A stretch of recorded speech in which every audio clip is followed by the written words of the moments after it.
In a house built of glass and gold, with a fortune that could command the world, Julian Croft had decided on the exact price of his own life: nothing. He stood on the edge of forever, the final, crushing silence his only companion, until a sound he hadn't heard in years broke the spell, a simple, insistent knock on his front door. Welcome back to CJ Stories, where we bring you emotional and heart-touching stories that speak to the soul.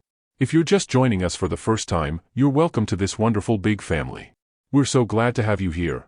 Please make sure to watch till the end, and if today's story moves you, don't forget to hit that subscribe button, give us a like, and share this video with your family and loved ones. Now, let's dive into today's story. The rain began as a whisper against the panoramic windows, a soft, apologetic tapping that grew into a relentless drumming. It was the world weeping for a man who had forgotten how. Julian Croft stood in the center of his living room, a cavernous space of polished concrete, minimalist furniture, and art that was worth more than the gross domestic product of a small country. The room, like his life, was a monument to success, meticulously curated and utterly empty. The air was cold, recycled, and carried the faint, sterile scent of lemon oil used by a cleaning service he hadn't seen in 3 weeks. His gaze was fixed not on the tempest raging over the Pacific outside his cliffside Oregon estate, but on a small, velvet-lined box on the glass coffee table. Inside lay a single object, his grandfather's vintage fountain pen. It was heavy, ornate, the nib a sliver of gold. Next to it was a single sheet of his custom, cream-colored stationery, the embossed JC at the top a cruel joke. What was the point of a legacy if there was no one left to leave it to? He had spent the morning severing the last threads. A final, automated email was scheduled to be sent to his board of directors at 8 a.m. tomorrow, announcing his indefinite leave of absence.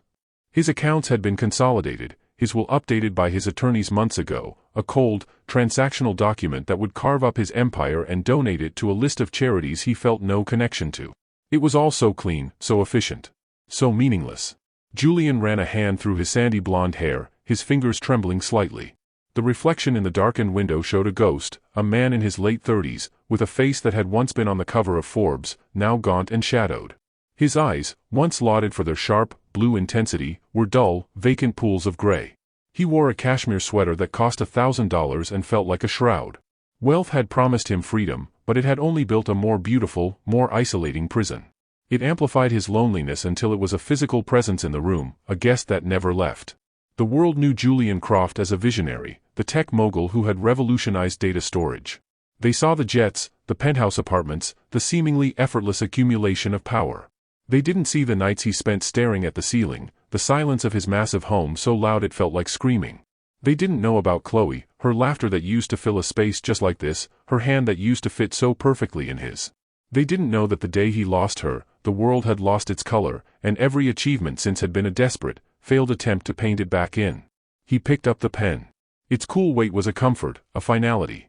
He sat on the edge of the stark white sofa, the leather groaning under his weight, and pulled the single sheet of paper toward him. What do you say at the end of everything? I'm sorry? It was too much? I couldn't bear it anymore? He thought of his parents, long gone. He thought of his sister, who lived in London and sent a polite Christmas card every year, their relationship a casualty of his relentless ambition. He uncapped the pen. The blank page stared back, an empty mirror. He didn't need to write an explanation. The emptiness of the house was explanation enough. This was the logical conclusion of a life spent acquiring everything but the one thing that mattered. As he lowered the pen to the paper, a faint chime echoed from the kitchen. It was his personal phone, an old, non-smart device he kept for a single purpose. He'd thrown his main smartphone into the ocean a week ago, unable to bear the endless stream of notifications, demands on his time, his money, his energy. This phone had only one number programmed into it, his sister's.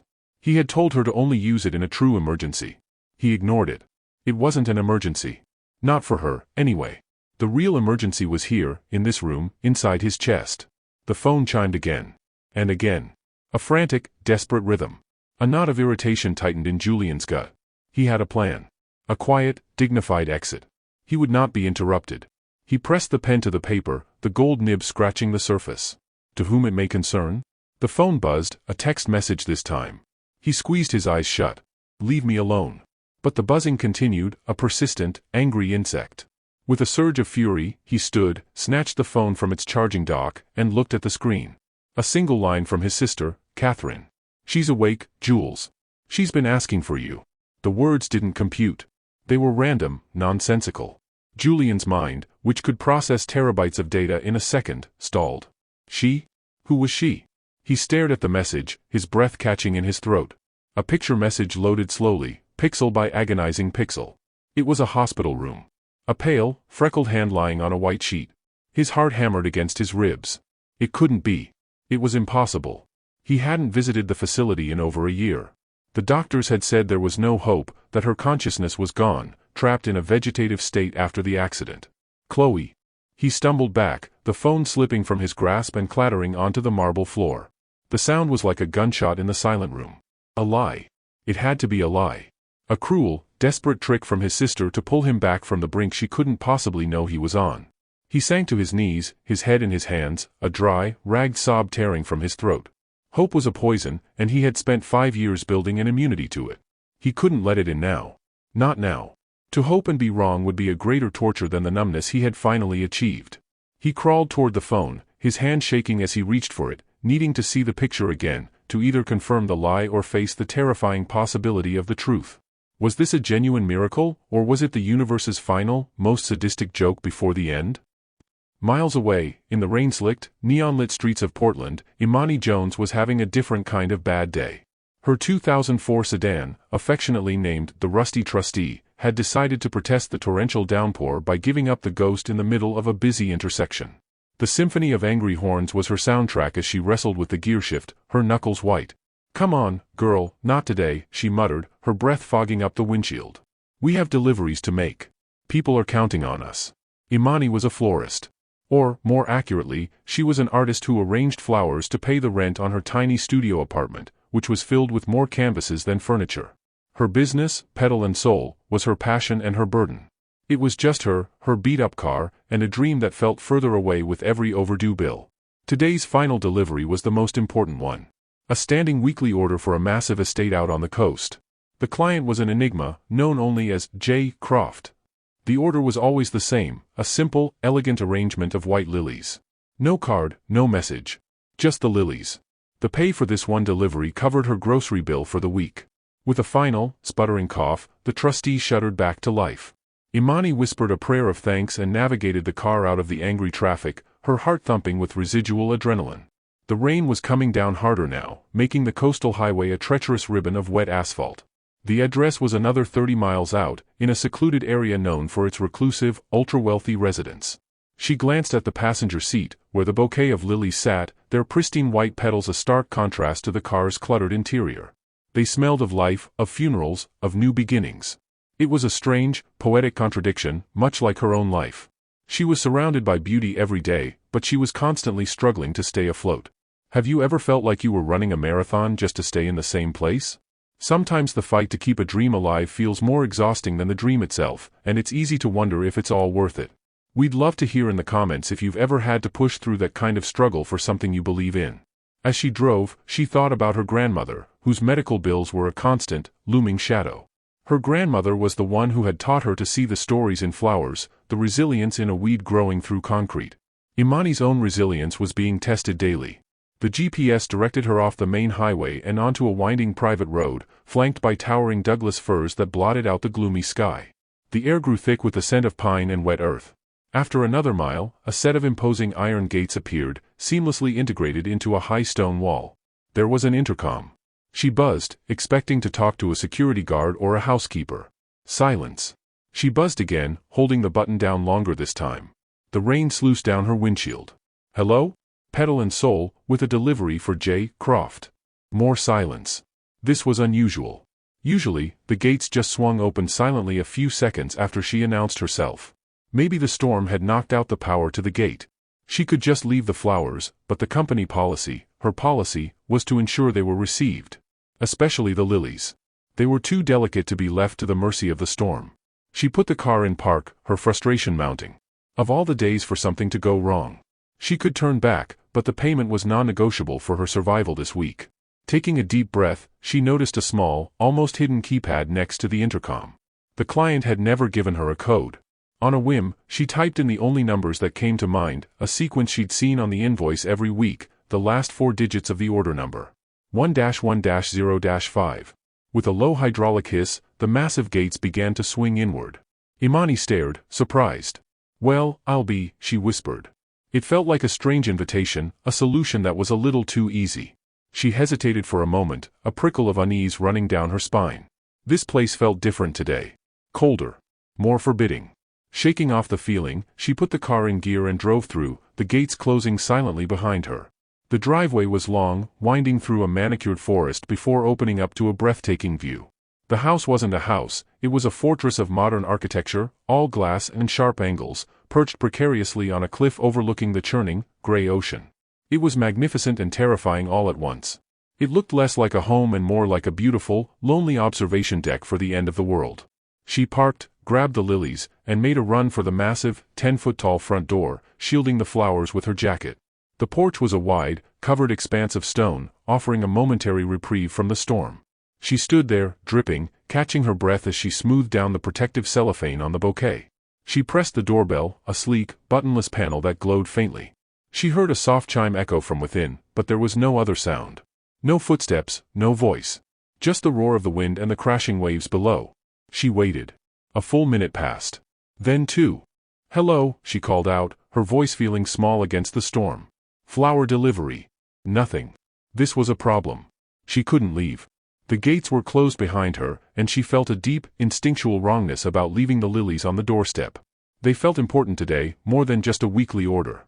It felt like a message that needed to be delivered by hand. She tried the doorbell again. And again.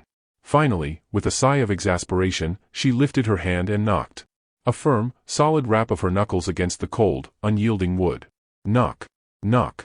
Knock. The sound was startlingly loud, a human sound against the automated perfection of the house. She waited, listening. And in the profound silence that followed her knock, she thought she heard something from inside. It wasn't a voice, or a footstep. It was a sharp, shattering sound, like glass breaking, followed by a heavy, resonant thud. Her blood ran cold. Every instinct in her body screamed that something was terribly, terribly wrong. She gripped the lily stems tighter, her heart pounding a frantic rhythm against her ribs, and without a second thought, she reached for the door handle. It wasn't locked. The heavy door swung inward with an unnerving, frictionless silence, as if inviting her into the heart of the storm. The air that washed over Imani was cold, still, and carried an electric tension that made the hairs on her arms stand up. For a moment, she was frozen on the threshold, caught between the fury of the weather at her back and the chilling quiet of the tomb-like space before her. Her eyes, accustomed to the gloom outside, struggled to adjust. The living room was a study in shadows and light, a vast expanse of gray concrete and sharp, black lines, all framed by a colossal wall of glass. Through it, the roiling Pacific was a terrifying, beautiful monster, its waves crashing against the cliffs below in a rhythmic, violent pulse. The sound was a low, constant roar that seemed to shake the very foundation of the house. But it wasn't the storm or the sterile grandeur of the room that held her captive. It was the scene at its center. A man was on his knees. His back was to her, his shoulders slumped in a posture of utter defeat.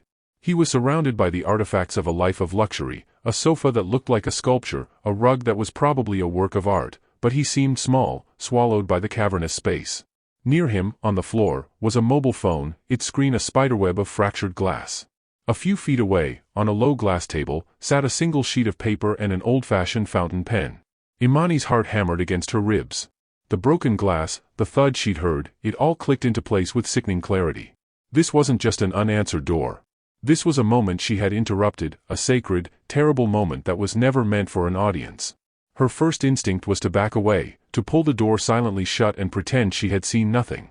This was a private grief, a pain so immense it had brought this man, in this palace of a home, to his knees. It wasn't her place. But then, he moved. A tremor ran through his body, a shuddering intake of breath that was almost a sob. It was the sound of a soul cracking apart. And in that instant, her florist van driving, bill juggling, everyday problems vanished. All she saw was a human being at the absolute bottom. Her grandmother's voice echoed in her mind, a gentle but firm mantra from her childhood. You don't walk away from a wilting flower, Imani. You give it water. You give it sun. You don't walk away from a person who's hurting. She couldn't walk away. Taking a shallow, steadying breath, she quietly closed the door behind her, the soft click echoing in the vast room. She took one step, then another, her wet sneakers silent on the polished floor. The scent of her own rain-soaked jacket mingled with the clean, cold air of the house and the sweet, funereal fragrance of the lilies still clutched in her hand. "Hello," she said, her voice barely a whisper, but it cut through the roar of the ocean like a blade. The man flinched as if struck. He stiffened, every muscle in his body going rigid. Slowly, agonizingly, he turned his head. Even in the dim, rain-filtered light, she could see the shock in his eyes, the raw, unguarded desolation. They were blue, but a faded, washed-out blue, like a photograph left too long in the sun. His face was pale, his jaw clenched, and a muscle twitched in his cheek. He looked at her not as a person, but as an aberration, an impossibility that his mind refused to process. "Who?" he started, his voice a hoarse, broken rasp.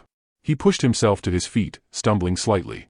He was tall, dressed in expensive, soft-looking clothes that hung loosely on his frame. He looked like a king whose kingdom had just crumbled to dust around him. "I'm sorry to intrude," Imani said, holding the bouquet of lilies in front of her like a shield. "I knocked. The door was open. I'm from Petal and Soul. I have your weekly delivery." She heard the absurdity of her own words as soon as they left her mouth. A flower delivery. It was like offering a glass of water to a drowning man. He stared at her, then at the lilies, and a flicker of something, anger, confusion, maybe both, crossed his face. "Get out," he said, the words low and guttural. It wasn't a request. It was a command from a man used to being obeyed. "I heard a crash," Imani pressed on gently, unable to obey, unable to leave him like this. "I was worried. Are you okay? Get out." He took a step toward her, his eyes blazing now with a cold fire. It was the anger of a cornered animal. The anger of profound, humiliating shame. "This is private property. You are trespassing. Leave now, or I will call the police." "Your phone is broken," she stated simply, nodding toward the shattered device on the floor. His gaze followed hers, and for a second, the mask of rage slipped. The fury in his eyes was replaced by a flash of that same bottomless despair she'd seen when he was on his knees. He looked back at her, his whole body trembling with the effort of holding himself together. "Leave," he whispered, the command losing its force, the word hanging in the air like a plea. This was the moment of choice. She could see the escape route. The door was right there. She could flee back into the rain, back to her own manageable problems, and leave this broken man in his glass castle. He was telling her to go. Any reasonable person would. But her feet felt rooted to the floor. She saw the single, elegant sheet of paper on the table. She saw the pen. She saw the look in his eyes. She knew, with a certainty that chilled her to the bone, what she had walked in on. What would you do if you stumbled into a situation like this? Do you walk away to respect someone's privacy, or do you intervene, even if it means crossing a line? It's a moral crossroads with no easy answer, a moment that defines who you are. Share your thoughts in the comments below. "No," she said, her voice soft but firm. Julian stared at her, incredulous. No one had said no to him in a decade. Not like this. Not when he was giving a direct order. The word disarmed him. The sheer, quiet audacity of it. He had no response. The fury he was clinging to, the only thing giving him strength, began to dissolve, leaving him exposed and weak. Imani took a tentative step closer, her eyes full of a compassion that he found unbearable. "I'm not leaving you alone right now," she said. "So you can call the police, or you can yell at me, or you can do nothing at all. But I'm not leaving." They stood there in a tense, silent standoff. The only sounds were the howling wind and the roaring sea, a chaotic chorus for the quiet war being waged in the middle of the room. He was a billionaire, a titan of industry. He could have her removed, arrested, erased. But in that moment, he had none of his power. He was just a man in a room with a stranger who refused to let him be, and he was too exhausted to fight her. He sank onto the edge of the white sofa, his head falling into his hands, the fight draining out of him like air from a punctured lung. Imani watched him, her heart aching. She walked slowly to the glass table and carefully placed the bouquet of lilies beside the suicide note he hadn't written. The white petals seemed to glow in the gloom, a symbol of life and peace in a room dedicated to death.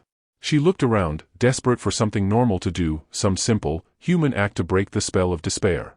Her eyes landed on a sleek, minimalist kitchen area integrated into the open-plan living space. "I'm going to make you some tea," she announced quietly, not looking at him, not asking for permission. She expected him to protest, to tell her not to touch anything. But he said nothing. He just sat there, a statue of grief. Taking it as acceptance, she walked into the kitchen. It was as cold and impersonal as the rest of the house. Stainless steel, marble, appliances that probably cost more than her car. She opened cupboards at random, searching for a kettle, for tea, for a mug. It felt surreal, making tea in a stranger's kitchen after walking in on him at the lowest point of his life. After a moment of searching, she found a box of chamomile tea and a simple, elegant ceramic mug. She filled an electric kettle and set it to boil, the quiet hum a welcome intrusion into the oppressive silence. While she waited for the water, she leaned against the counter, her gaze drawn back to him. He hadn't moved. He was just a silhouette against the raging storm. Then, his voice, so quiet she almost missed it, cut through the air. "The lilies," he said, his voice raw. He hadn't lifted his head, but he must have seen her place them on the table. "Who sent them?" Imani's breath caught. It was a simple question, but his tone was heavy with a dreadful weight. She thought back to the order, the anonymous Julian Croft, the lack of any card or message. "They're from you," she said, confused. "It's a standing order. Every week. The same white lilies. You're J. Croft, right? Julian Croft?" He flinched at his own name. He slowly lifted his head, and his eyes, when they met hers, were filled with a terrifying, wild grief. It was as if her words had not been an answer, but an accusation. "No," he choked out, shaking his head. "They're not from me. They're for me." He looked at the flowers, and his voice dropped to a whisper, a thread of sound so fragile she had to strain to hear it. "She sent them. She always sent them." The word "she" was imbued with a universe of pain. Suddenly, his composure shattered completely. With a guttural roar of anguish, he swept his arm across the glass coffee table. The lilies, the pen, the pristine sheet of paper, everything went flying, crashing against the far wall in a shower of water, scattered petals, and splintered wood. The violence of the act was shocking, a sudden explosion in the tense quiet, and Imani jumped back, a small cry escaping her lips as a fragile white petal fluttered down to land at her feet. The kettle clicked off, its cheerful ping a grotesque counterpoint to the raw despair that now filled the room. Julian was breathing heavily, his chest heaving, his face a mask of agony. He had not just knocked over some flowers, he had desecrated a memory, and the act had broken him. Imani stood frozen, unsure whether to run or to approach him, her mind reeling from the violent shift. What had she stumbled into? Who was the she he spoke of, and why did the sight of these simple flowers cause him so much pain? Before she could say a word, another sound pierced the tension. A frantic, electronic buzzing. It was coming from the floor, from the shattered phone she'd seen earlier. The screen lit up, illuminating the web of cracks. An incoming call. The name displayed on the screen was simple, just one word, Catherine. Julian froze. His wild eyes locked onto the buzzing, glowing phone on the floor. His breathing stopped. The rage and grief on his face were replaced by a look of stark, absolute terror. It was the phone he'd ignored earlier. The phone that had delivered the impossible message. Now it was ringing, demanding an answer, forcing a confrontation with a hope he was convinced would destroy him. The buzzing seemed to grow louder, more insistent, each pulse a hammer blow against the fragile walls of his sanity. He was trapped.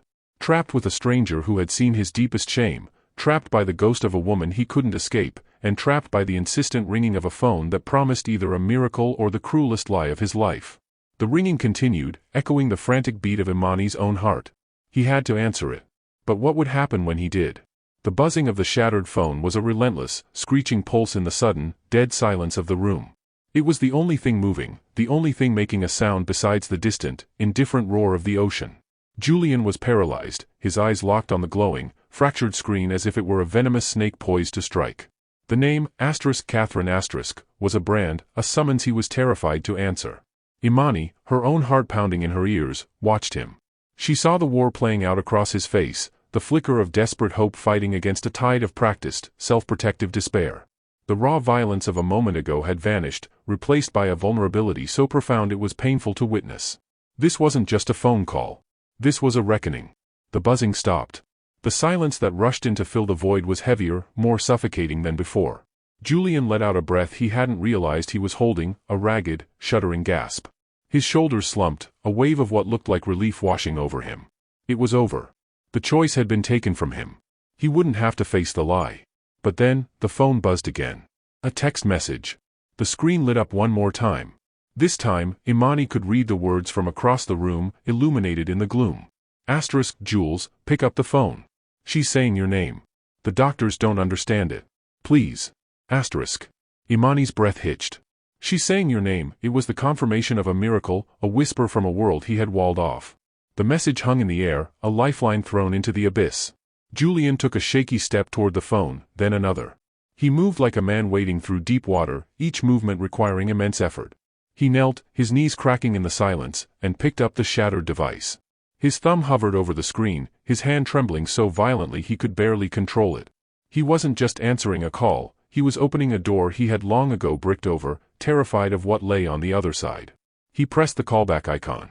He lifted the phone to his ear, his eyes squeezing shut as if bracing for a physical blow. Imani held her breath, an unwilling audience to the most private of moments. "Cat?"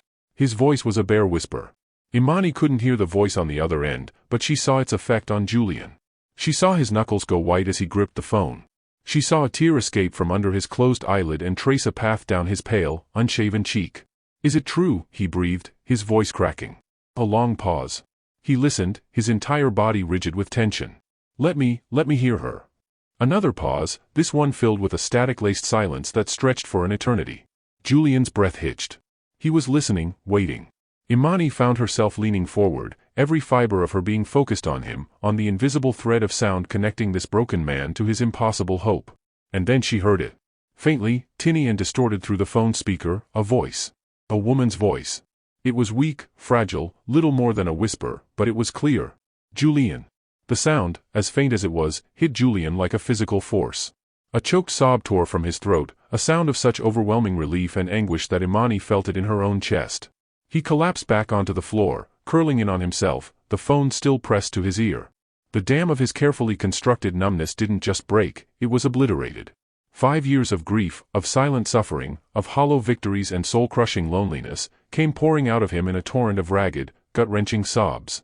He was no longer a billionaire. He was no longer a tech mogul. He was just a man who had gotten back the only thing in the world he had ever truly lost. Imani stood frozen in the kitchen, her hands still on the cold kettle. The tea was forgotten. The storm was forgotten. The world had shrunk to this room, to the sound of this man weeping with the force of 1,000 storms. She felt like an intruder, a trespasser on the most sacred ground of a person's soul. She should leave. She should slip out the door and let him have this moment, this reunion with a ghost. But her feet wouldn't move. Her grandmother's voice was in her head again.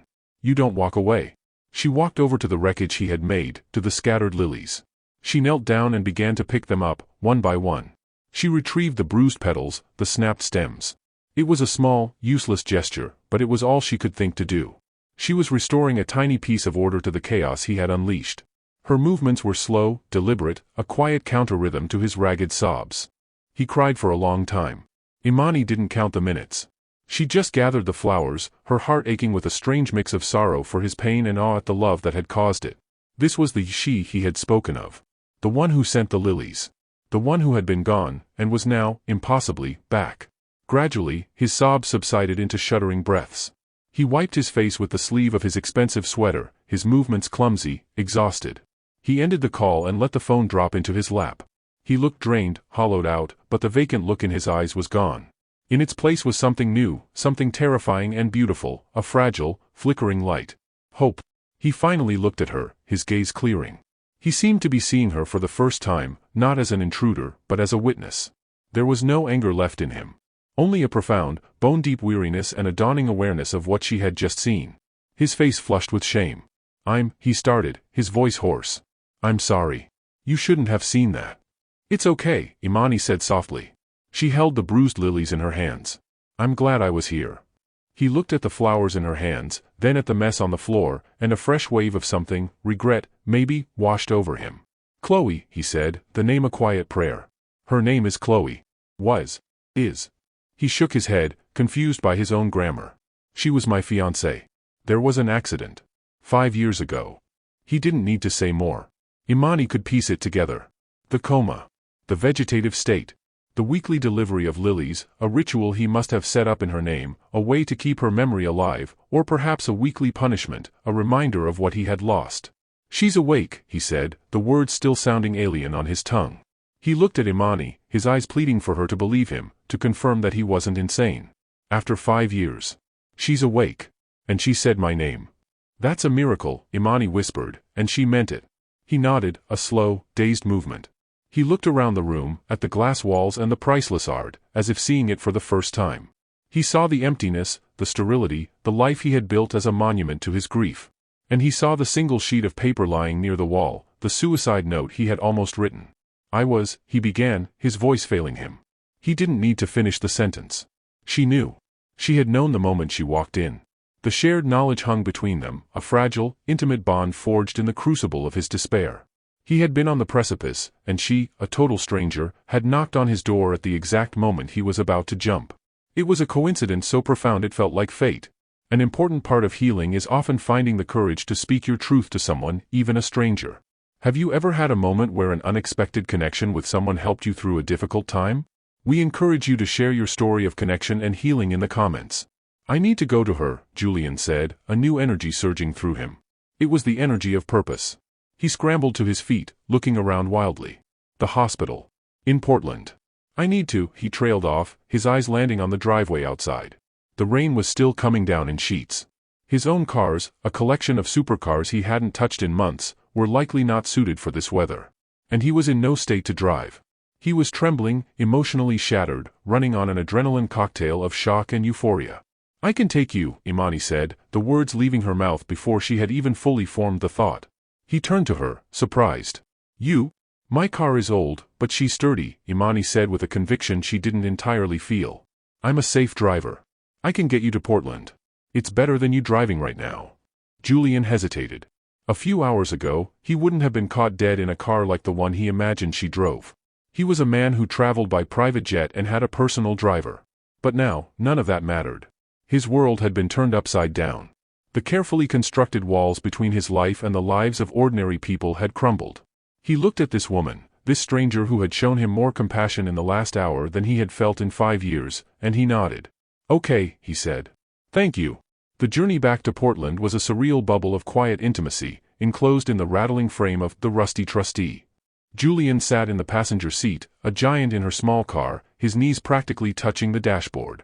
He was silent for most of the drive, staring out the window at the blurred, rain-streaked landscape, his mind clearly miles away, in a hospital room with a woman who had come back from the dead. Imani drove, her hand steady on the wheel. She navigated the treacherous, wet roads with focused calm. The car felt different with him in it. His presence filled the small space, not with arrogance, but with a heavy, fragile energy. She kept glancing at him, at his profile silhouetted against the gray light. He had the kind of face that was used to being in control, but right now, he was utterly adrift, and he had placed his fate, for this small part of his journey, in her hands. She put on the radio, a soft jazz station, to fill the silence. After a while, he spoke, his voice quiet. Why did you stay? He asked, not looking at her. You should have run. Anyone else would have. Imani thought for a moment. I don't know, she said honestly. You looked like you needed someone. And my grandmother always said, well, it doesn't matter. No, tell me, he said, turning to look at her. His blue eyes were clear, focused on her with a new intensity. She says that everyone is fighting a battle you can't see, Imani said softly. And that sometimes, all a person needs is a witness. Someone to just be there, so they know they're not completely alone. He was silent for a long time after that. He just watched her, a complex, unreadable expression on his face. He was seeing her, really seeing her, for the first time. The florist. The woman with the kind eyes and the beat-up car. The one who had knocked on his door. As they approached the outskirts of Portland, the city lights painting the low clouds an eerie orange, he finally spoke again. The lilies, he said. It was her favorite flower. When we first met, my life was chaotic. I was building the company. Working 20-hour days. I was a mess. She started sending a bouquet of white lilies to my office every Monday. She said it was to remind me that there was still peace and beauty in the world, even if I was too busy to see it. His voice was thick with emotion. After the accident, I couldn't stop them. It felt wrong. So I had the delivery moved to the house. Every week, they would arrive, and I would, he trailed off, shaking his head. I would hate them. And I would hate myself. They were a reminder of everything I had. Everything I'd lost. Imani's heart ached for him. The simple, beautiful gesture had become a weekly torture. And today, she had been the one to deliver it. She had carried his pain right to his front door. When you walked in, he continued, his voice barely a whisper, holding those flowers, it felt like she had sent you. Like a final message. I thought I was losing my mind. Before Imani could respond, his new phone, a sleek burner he'd grabbed from a drawer before they left, began to ring. The screen once again flashed the name Catherine. He answered it immediately, his voice tense. Cat? We're almost there. What is it? He listened, and Imani watched as every ounce of color drained from his face. The fragile hope that had been blooming there was extinguished, replaced by the same stark terror she'd seen in his house. What do you mean she's gone? He demanded, his voice rising in panic. Gone where? A patient can't just walk out of a hospital. Check again. Check the security footage. She's been in a coma for 5 years, she can't just... He stopped, listening intently, his eyes wide with disbelief and dawning horror. No, he whispered into the phone, his voice shaking. No, that's not possible. She wouldn't. She wouldn't know where to go. He fell silent, his face a mask of utter devastation. He slowly lowered the phone, his hand trembling. He turned to Imani, his eyes hollow, mirroring the despair she had first seen him in. She's gone, he said, his voice flat, dead. She left the hospital. She checked herself out. He took a shuddering breath, the next words tearing out of him. And she took something from my sister's purse before she left. All the cash she had. And the keys to my car. The words hung in the cramped, humid air of the car, as dense and suffocating as the fog rolling in off the Willamette River. Asterisk, she took the cash. And the keys to my car. Asterisk, it was a detail so jarring, so dissonant with the miracle they had just been celebrating, that Imani's mind refused to accept it. What? Imani whispered, her foot instinctively easing off the accelerator. The rusty trustee slowed, the rhythmic thump of its windshield wipers counting out the seconds of a new, horrifying silence. Julian didn't seem to hear her. He was staring blindly through the rain-streaked windshield, but he wasn't seeing the slick, neon-smeared streets of Portland. He was seeing the collapse of a dream he had only just dared to entertain. The miracle had curdled. The angel who had returned to him had wings of deceit. That can't be right, Imani said, trying to force logic into a situation that had just veered wildly off course. There has to be a mistake. A misunderstanding. She just woke up from a 5-year coma. She must be confused, disoriented. Confused people don't steal cash and car keys, Imani, Julian said, his voice terrifyingly calm. The emotional dam that had burst in his living room was being rapidly rebuilt, but this time the walls were made of ice. The fragile hope had been replaced by a cold, familiar bitterness. It was the armor he knew best. Disoriented people don't have the presence of mind to check themselves out of a hospital against medical advice and vanish into the night. He let out a short, sharp, humorless laugh. It was a terrible sound. Of course, he muttered, more to himself than to her. Of course, it wasn't real. It was too good to be true. He pressed the heels of his hands into his eyes, as if he could physically push back the reality that was crashing down on him. The despair she had seen him in earlier was a passive, crushing weight. This was something different. This was active, sharp, and jagged. This was betrayal. We have to go to the hospital, Imani insisted, her own confusion giving way to a sense of urgency. We need to talk to your sister, to the doctors. We need to see the security footage. There's something we're not seeing. Julian dropped his hands and turned to her, and the look in his eyes made her flinch. The warmth, the connection that had been building between them on the long drive, was gone. In its place was the cold, analytical glare of the billionaire CEO, the man who saw the world in terms of assets and liabilities, profits and losses. He was calculating, assessing, cutting his emotional losses. No, he said, his tone sharp and decisive. Diverting to the hospital is a waste of time. They'll tell us what Catherine just told me, she's gone. What we need to do is find her. He pulled out his new phone, his fingers flying across the screen with a speed and precision that was unnerving. He was back in his element, problem-solving. A variable had gone rogue, and he needed to regain control. How?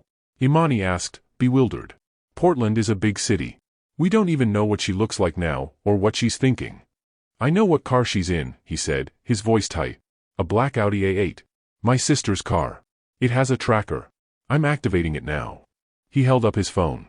A map of the city filled the screen, and a small, pulsing red dot appeared in the downtown area. There. She's on the move. The red dot was like a drop of blood on the cold, blue and gray grid of the city map. It was no longer Chloe, the resurrected love of his life. It was a target. Julian, wait, Imani pleaded, seeing the man she had pulled back from the brink disappearing before her eyes, replaced by this cold, driven stranger. Think about this. Whatever is happening, she must be scared. She's been asleep for 5 years. The world has changed. She doesn't know anyone. She has no money, no phone. She's alone. Don't treat her like a criminal. Her words seemed to break through his icy focus. He lowered the phone and looked at her, his expression unreadable. The muscle in his jaw clenched. He was a man torn between two warring narratives, the beautiful, impossible miracle, and the ugly, cynical betrayal. Which one was the truth?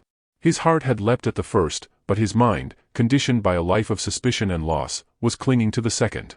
What if you're wrong, Imani? He asked, his voice low and dangerous. What if this isn't the woman I loved? What if the accident changed something in her? Or what if, he couldn't finish the thought, but Imani saw the shadow of it in his eyes. What if she was never the person I thought she was? The question hung between them, a poison dart. It was the ultimate fear, that the love you've built your life, and your grief, around was based on a lie. The choice Julian makes next won't just determine how he finds Chloe, but who he is when he does. Will he approach her with suspicion or with the love he's held onto for 5 years? Think about a time you've had to choose between trusting your gut and trusting your heart.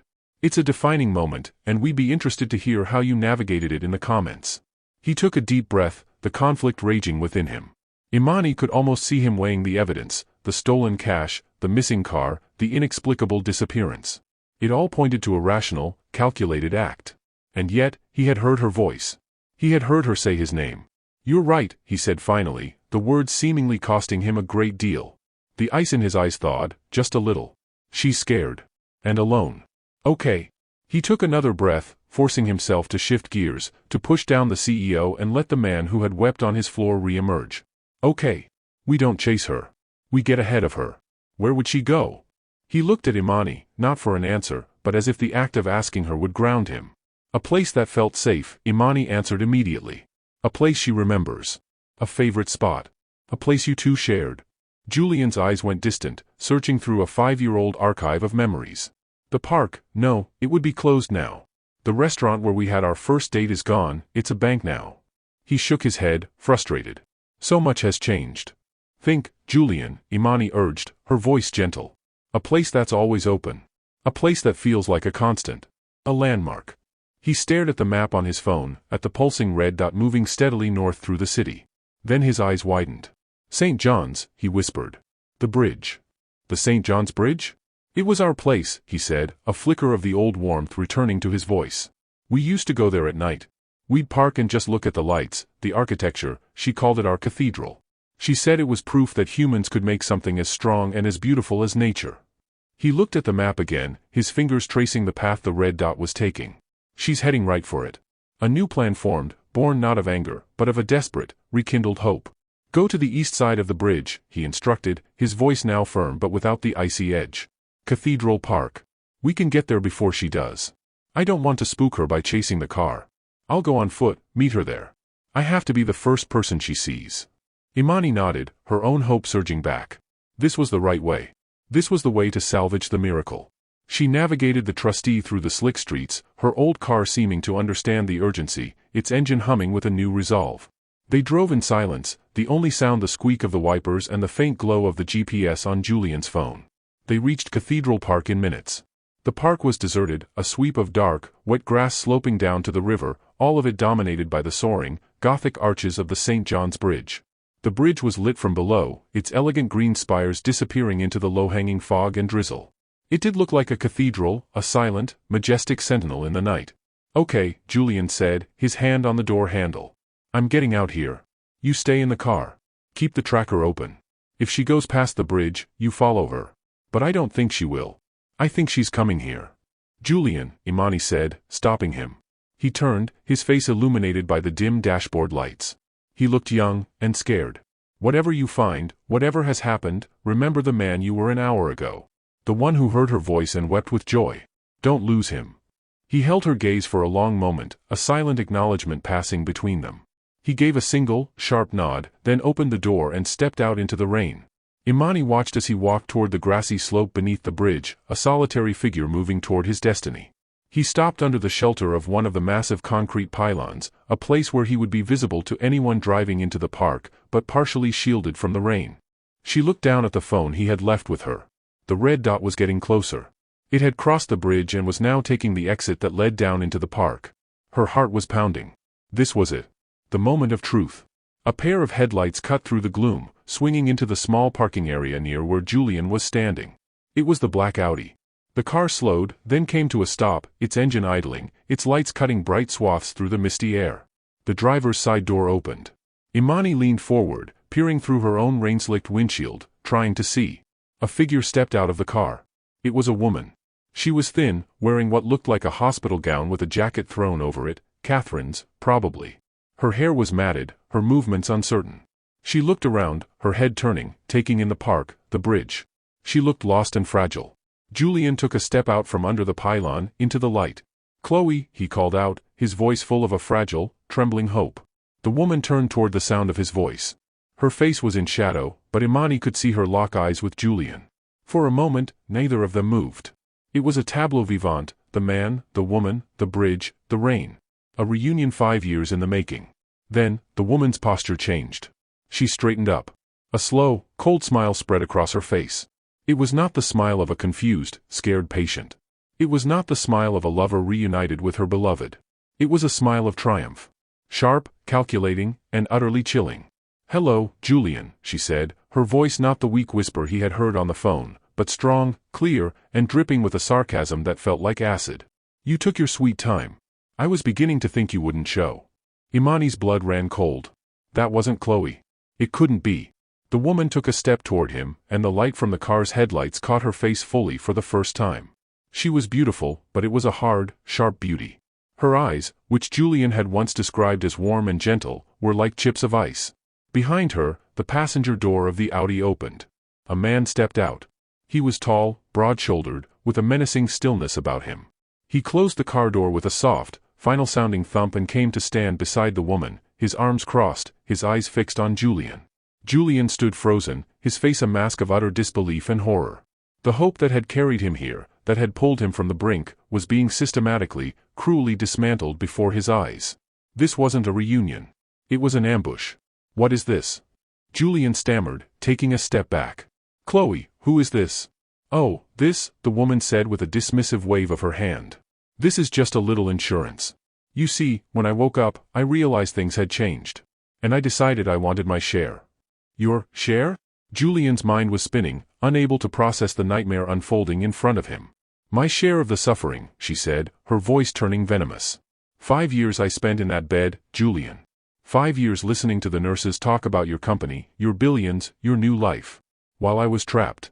And you just moved on." "I never moved on," he cried, his voice breaking. "My life ended when yours did." "Did it?" she sneered. "It doesn't look like it ended to me." She gestured around at the world, at the bridge, at the empire he represented. "It looks like it flourished." Imani watched from her car, her hand covering her mouth in horror. This was a trap. A cruel, calculated, vicious trap. She fumbled for her phone, her fingers shaking. She had to call 911. She had to do something. Before she could dial, the woman, this stranger wearing Chloe's face, took another step forward. "So, here's the deal. You're going to transfer a nice, tidy sum of $100 million to an account I've prepared. A little compensation for my pain and suffering.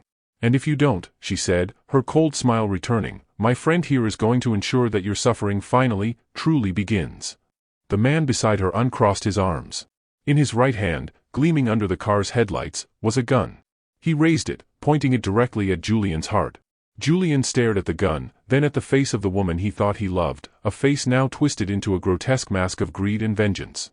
The last flicker of hope in his eyes died, replaced by a devastating, soul-shattering understanding. It was all a lie. The phone call, her whispered name, the reunion under their cathedral. All of it had been a perfectly executed, monstrously cruel deception. He was right back where he had started the day, on the edge of an abyss. Only this time, he wasn't alone. This time, someone was there to push him. The gun was a black hole in the misty night, absorbing all light, all hope. Julian stared down its barrel, his mind a maelstrom of shock and white-hot betrayal. The woman wearing Chloe's face, he couldn't even think her name anymore, she was a phantom, a ghoul, watched him, her expression a venomous cocktail of impatience and glee. The air was thick with the smell of rain, wet asphalt, and the metallic tang of imminent violence.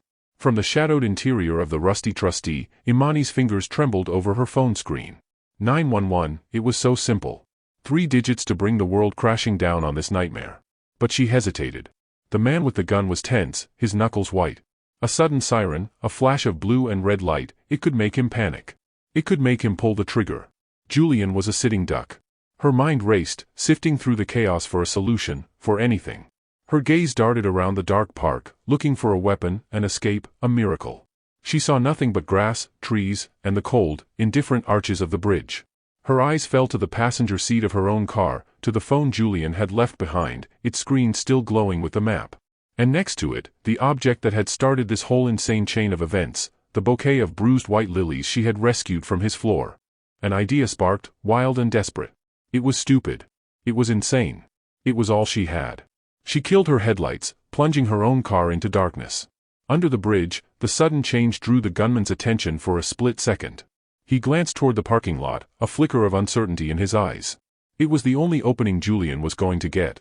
100 million? Julian's voice was surprisingly steady, a cold calm settling over him as the initial shock receded, replaced by a glacial fury. That's it? After all this planning? You should have asked for more. The woman's sneer faltered, taken aback by his tone. Don't play games with me, Julian. This whole day has been a game, hasn't it? He shot back, his eyes boring into hers. The phone call from Catherine's phone. The whisper. How did you do that? A recording? An impersonator? You'd be amazed what you can learn about a person's security questions when your sister-in-law-to-be leaves her purse unattended by your bedside, the woman retorted, her confidence returning. And you'd be amazed what a desperate, recovering addict will do for a few $1,000s. She gestured to the man with the gun. He has a talent for mimicry. It was all so easy. The cruelty of it was breathtaking. She had weaponized his deepest love, his most sacred memory. In that instant, something inside Julian shifted. The grief that had defined him for 5 years, the anchor that had been dragging him to the bottom, was burned away by the clean, purifying fire of rage. He was not a victim anymore. You know, he said, his voice dropping to a conversational tone, the real Chloe hated this bridge. The woman blinked. What are you talking about? She loved it. Our cathedral. No, Julian said, a sad, cold smile touching his lips. I loved it. I thought it was a masterpiece of engineering. She thought it was cold. Oppressive. She said it looked like a cage. Her favorite place was a little lookout spot on Mount Tabor. A bench under a maple tree where you could see the whole city. She called it the top of the world. But you wouldn't know that, would you? The woman's face contorted with fury. It doesn't matter. The money, Julian. Now. While they were locked in their verbal battle, Imani moved. Silently, she opened her car door, grabbing the heavy, waterlogged bouquet of lilies. She slipped out, using the darkness and the line of parked cars as cover, her heart a frantic drum against her ribs. She was a florist, not a hero. Her hands were shaking. But she kept her grandmother's voice in her head, you don't walk away. She crept along the edge of the parking lot, her sneakers silent on the wet pavement, until she was positioned behind and to the side of the black Audi. The gunman was focused entirely on Julian, his back partially to her. The transfer is already done, Julian said calmly. The woman's eyes widened with greed. What? I set up a dead man switch on my accounts years ago. A series of triggers. If they were all tripped in a specific sequence, my personal phone being destroyed, my sister calling my emergency line, the tracker on her car being activated, a trust is executed. $100 million. Transferred to an untraceable account. The beneficiary? He paused, letting the moment hang in the air. The Chloe Annabelle Foundation. A charity I set up for coma research. In her name. He looked directly into the imposter's eyes. Your little plan just funded the care of thousands of patients just like she was. Her real legacy. Congratulations. For a second, there was stunned silence. The woman's face went from triumph to disbelief to pure, unadulterated rage. You're lying, she shrieked. Am I? Julian challenged. It was the perfect diversion. The gunman, distracted by her outburst, shifted his stance. And in that moment, Imani acted. She broke from the shadows, running full tilt, not at the gunman, but at the driver's side door of the Audi. She wrenched it open and slammed her hand down on the horn. A deafening, continuous blast shattered the night. The gunman spun around, startled, his weapon swinging toward the source of the sound. Julian didn't hesitate. He launched himself forward, not at the gun, but at the woman. He tackled her, driving her back against the side of the car, the impact knocking the breath from her. The gunman, disoriented by the horn, by Julian's sudden movement, turned back. He saw Julian and the woman tangled together and tried to aim, but Imani, using the open car door as a shield, threw the heavy, wet bouquet of lilies with all her might. It was a ridiculous weapon, a spray of bruised petals and snapped stems, but the waterlogged floral foam at its base gave it weight. It hit the gunman square in the face. It didn't injure him, but the shock, the cold water, the sheer unexpectedness of being assaulted by flowers, made him flinch. His finger tightened on the trigger. A shot rang out, deafeningly loud. But his aim was off. The bullet went wide, ricocheting off one of the bridge's concrete pylons with a high-pitched whine. That was all it took. In the distance, a siren began to wail. Someone in the nearby apartments must have heard the shot and called it in. Panic seized the gunman. He shoved Imani out of the way, scrambling back into the passenger seat. Let's go. Now, he yelled. The woman pushed Julian off her, her face a mask of hate. She scrambled back into the driver's seat, slammed the door, and threw the car into reverse. Tires squealed on the wet pavement as she executed a frantic three-point turn. For a terrifying second, the headlights pinned Julian and Imani, two deer caught in the glare. Then the car fishtailed, corrected, and shot out of the park, its red tail lights disappearing into the night. Silence descended, broken only by the approaching sirens and the incessant, absurdly cheerful blare of the Audi's horn, where Imani's hand had been. Julian rushed over and yanked the door open, pulling at the wires under the steering column until the horn sputtered and died. The silence that followed was profound. Julian and Imani stood there, panting, their breath pluming in the cold air. Rain and lily petals littered the ground around them. He looked at her, his eyes wide with a mixture of awe and disbelief. She had run into the fire. For him. You threw flowers at him, he said, a note of incredulity in his voice. It's all I had, she panted, a hysterical laugh bubbling up in her throat. He started to laugh too. It wasn't a happy laugh, or a sad one. It was a laugh of pure, unadulterated relief. The laugh of two people who had stared into the abyss and had somehow, miraculously, survived. They stood in the middle of a deserted park, surrounded by the wreckage of his past, and laughed until tears streamed down their faces. The sirens grew louder, and soon the park was flooded with the flashing blue and red lights of police cars. The hours that followed were a blur of statements, flashing cameras, and the patient, tired questions of detectives. Julian, with a clarity and precision that impressed even the police, laid out the entire story, from the first phone call to the final, chilling confrontation. He left nothing out. Catherine arrived, her face pale with worry and guilt, and threw her arms around him, sobbing apologies for her carelessness. Through it all, Julian and Imani stuck together, a strange, silent island of calm in the swirling chaos. When the police were finally done with them, just as the first gray light of dawn was breaking over the city, Julian turned to Imani. The exhaustion on his face was immense, but for the first time since she had met him, he looked peaceful. The storm inside him had finally broken. "Can I ask you to make one last trip in that car of yours?" he asked, his voice soft. She just nodded.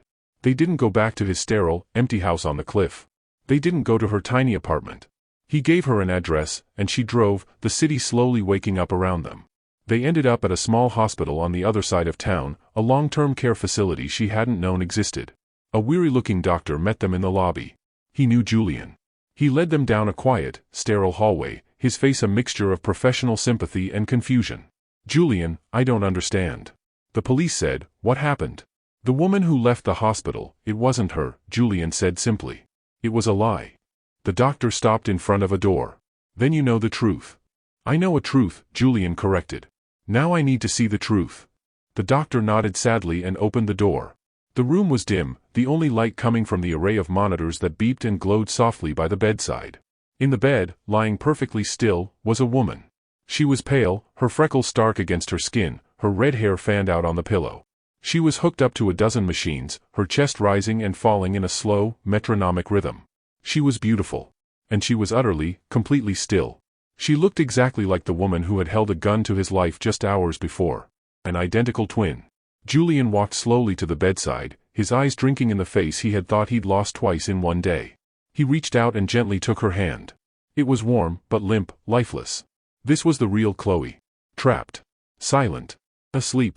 Her sister, Clara, the doctor explained softly from the doorway. The identical twin. "We told you about her when Chloe was first admitted. The family had a falling out years ago. Clara had problems. Addiction, legal troubles. We had her listed as a restricted visitor. She must have found a way in, saw an opportunity." Julian wasn't listening. He was just looking at Chloe's face, at the peaceful, unchanging expression. The imposter had stolen her face, her name, her story. But she couldn't steal this. She couldn't steal the quiet, unconditional love that filled his heart as he stood there. The rage and betrayal were gone. All that was left was a deep, aching sadness, and a strange, quiet sense of peace. He had been grieving a ghost. He had been chasing a phantom. But the love was real. The love had always been real. And looking at Chloe now, he understood. His life hadn't ended 5 years ago. It had been put on pause. He had been waiting. Waiting for a sign, waiting for a miracle. He had gotten one, just not the one he expected. He turned to Imani, who had been standing silently in the doorway, giving him his space. His eyes were clear, and for the first time, they were full of light. "The woman at the bridge," he said, his voice full of a new, quiet strength. "She said I moved on. But she was wrong.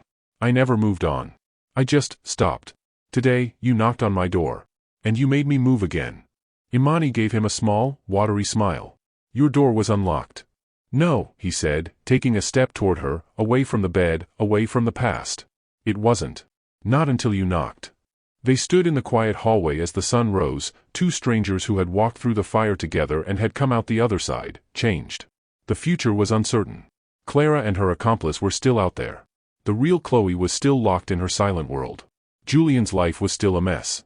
Imani's bills were still due. But for the first time in a very long time, the future didn't feel like a threat. It felt like a possibility. A blank page. Not a suicide note, but the first page of a new chapter. His empire of glass and gold was waiting for him, but it no longer held any power over him. He had found something more valuable in a rusty old sedan, in a bouquet of bruised lilies, in the quiet courage of a stranger who refused to walk away. He had been ready to end it all, to write the last word of his story. But love, in its most unexpected and chaotic form, had knocked on his door and given him a reason to write a new sentence instead. A final, lingering question for you all. This story was about a knock on the door that changed everything. Has there ever been a moment, a person, or an event in your life that knocked on your door and completely altered your path? Share your story of that life-changing knock in the comments below. We believe everyone has one, and every one of them is a story worth telling. Don't forget to hit the subscribe button for more emotional and heart-touching stories that speak to the soul, and share your thoughts in the comments to tell us which story you want to hear next.